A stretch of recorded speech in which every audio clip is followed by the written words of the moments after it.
Perkenalkan, nama saya Nofri Jilimet, saya SDM Program Keluarga Harapan Jakarta Timur, Provinsi DKI Jakarta. Wilayah binaan, Kecamatan Matraman, Kelurahan Kayu Manis, dan Utan Kayu Selatan. Baik, pada kali ini saya akan membawakan simulasi modul 3 tentang kesehatan dan gizi.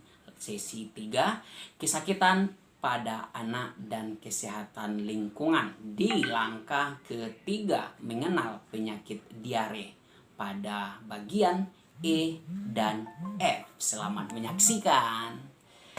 Baik, ibu-ibu semuanya, pada sesi ini kita akan membahas apa itu diare, kenapa itu diare. Sebelumnya ibu-ibu sudah kita bagi kelompok, kita sudah berbagi kelompok, dan ibu-ibu sudah mendengar juga pengalaman dari teman-teman kita yang tadi yang menyampaikan kepada kita apa itu diare, terus kenapa bisa terjadi, dan kalau kita terkena diare apa yang harus kita lakukan. Diare itu sangat berbahaya, kalau kita tidak obati akan berdampak kepada kematian anak. Baik, pada kali ini saya akan membawa ibu-ibu untuk menonton sebuah film. Tentunya bukan film drama dan juga bukan film Korea, tapi film yang terkait dengan penyakit diare. Mari kita saksikan dan kita tonton bersama. Baik ibu-ibu semuanya, kita sudah sama-sama untuk menonton film, tentunya tidak sekedar nonton. Dan pada kali ini saya akan nanya nih kepada ibu-ibu yang sudah melihat dan menonton film tadi. Pertanyaannya adalah, satu, apa itu diare? Ayo ibu-ibu, siapa yang bisa? Ayo silakan. Saya Pak pendamping. Ya silakan Pak, silakan Bu Jumiati. Apa itu diare setelah kita nonton film tadi? Diare itu adalah buang air besar atau BAB, encer atau berupa air saja, dan terjadi lebih dari 3 kali dalam sehari. Bagus Ibu, bagus sekali. Jadi diare itu adalah buang air yang sering-sering ya Bu. Jadi akan menyebabkan cairan tubuh anak akan berkurang. Oke.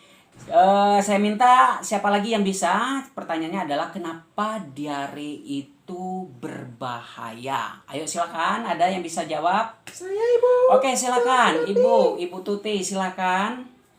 Kenapa berbahaya? Karena ketika anak diare itu bisa menyebabkan kematian. Iya, bagus sekali ibu-ibu. Jadi diare ini sangat berbahaya. Kalau kita tidak segera obati, itu akan beresiko kepada anak, dan anak kita akan mengalami kematian. Oke, baik. Untuk yang ketiga, apa yang harus kita lakukan jika anak kita terkena diare? Ayo, siapa lagi yang bisa? Saya Pak pendamping. Oke, silakan ibu untuk menjawab. Ketika anak kita diare itu, kita berikan Oralit atau cairan setiap anak BAB dan tablet zinc sesuai dosis. Oke, jadi ibu-ibu, kalau anak kita sudah terkena diare, yang harus kita lakukan, kata Ibu Jumiati tadi, adalah harus berikan Oralit dan juga tablet kayak kandungannya zinc. Tentu semua itu adalah perlu juga konsultasi atau koordinasi dengan tenaga kesehatan. Tapi kalau untuk Oralit bisa dilaksanakan. Oke, ya, pertanyaan yang ketiga adalah, bagaimana pencegahan diare kalau anak kita sudah terkena? Ayo ibu-ibu, siapa yang bisa? Saya Pak pendamping. Ayo silakan. Memperhatikan gizi anak, menjaga kebersihan peralatan makan dan minum air yang sudah dimasak hingga mendidih, serta menjaga kebersihan diri dan lingkungan. Baik, bagus. Terima kasih ibu-ibu atas jawabannya.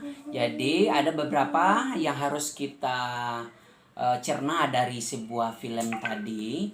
Untuk lebih jelasnya, mari kita lihat flip chart nomor 3.1, ya, bahwa diare itu adalah buang air besar, encer atau berupa air saja, dan terjadi lebih dari 3 kali dalam sehari.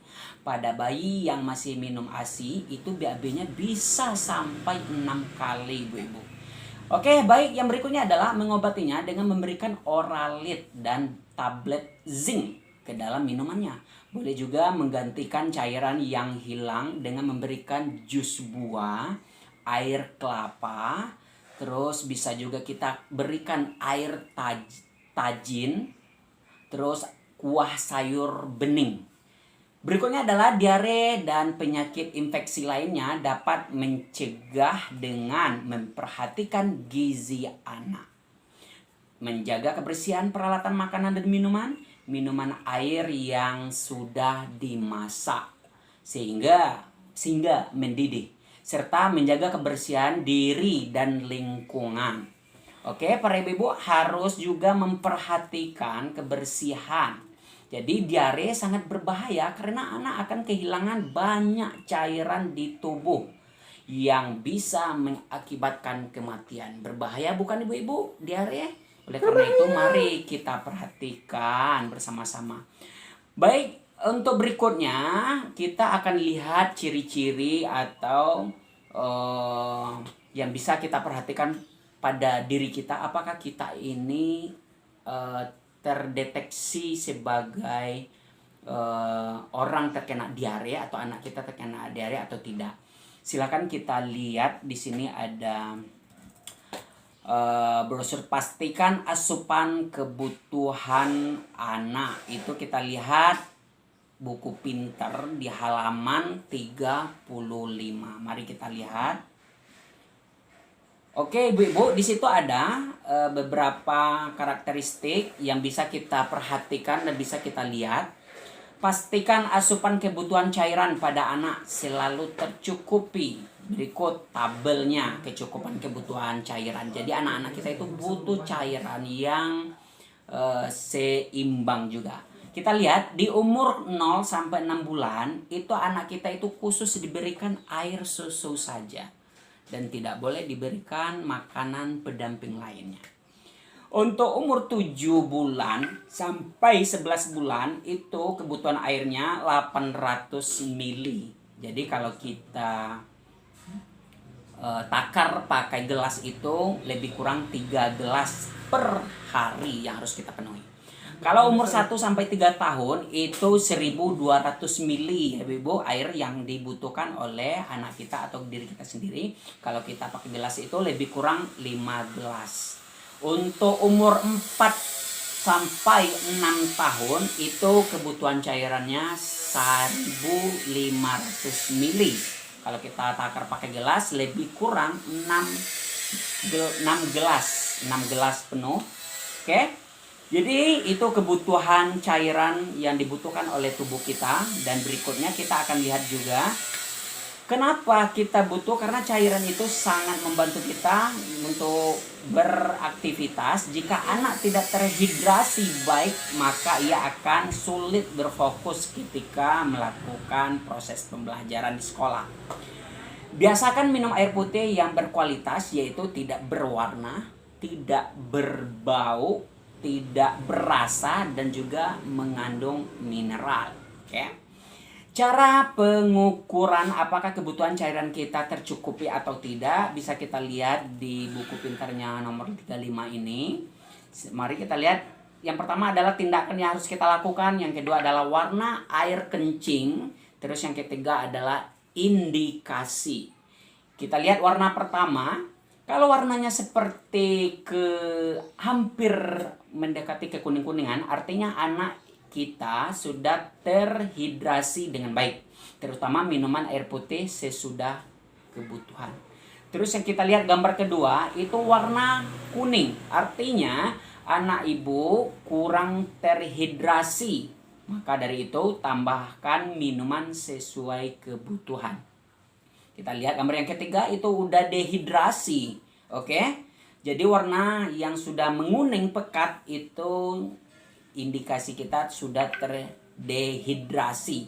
Anak ibu sangat kurang minum. Segera minum air putih sesuai kebutuhan.